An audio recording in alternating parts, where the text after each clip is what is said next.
Hello and welcome to this video. Today we're going to take a look at the FPV system, how I mounted the camera in the car and stuff like that. So let's get started. We open the body.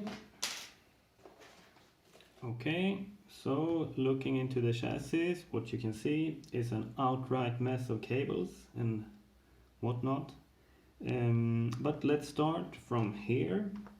We have the battery, the connectors. It's the 4mm bullet type. So I plug those directly into the battery. That goes, of course, underneath here, below all of this mess. Those smaller cables that you can see here, perhaps, yeah, they go here and into this board, and the camera is powered by this cable.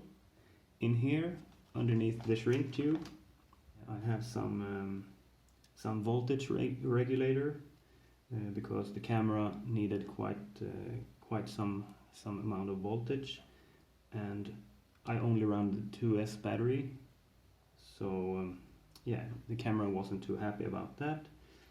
And then the cable continues on down here into this, the little box of tape, which we can remove. Inside the box is the VTX, the video transmitter, and also here is the antenna, of course. So I use some Velcro on this strap to keep it mounted on this to protect the chassis from everything that's thrown up by the tires.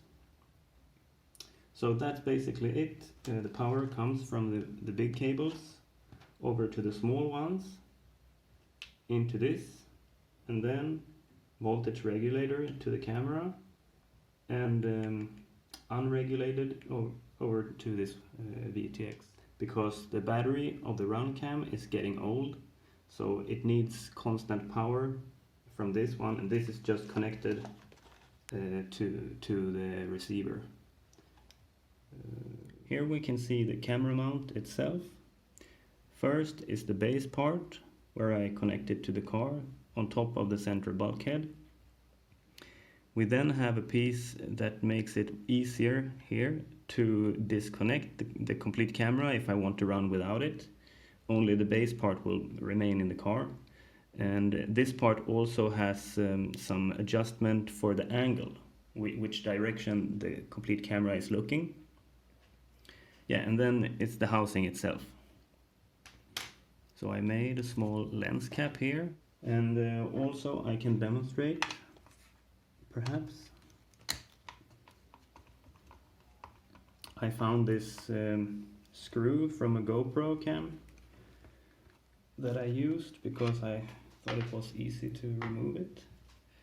And so this one can slide down and it can easily disconnect like this. And because the angle is set by, this is the axis, and this is the locking screw for it. So the angle is still set, so I just slide that back on there and tighten the screw again, and off we can go.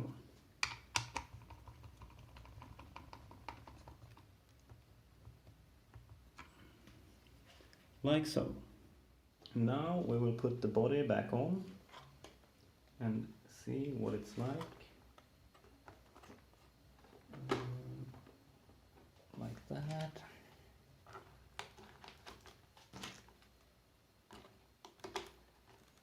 So you can see the camera is located in here now. Oh, here's the cable.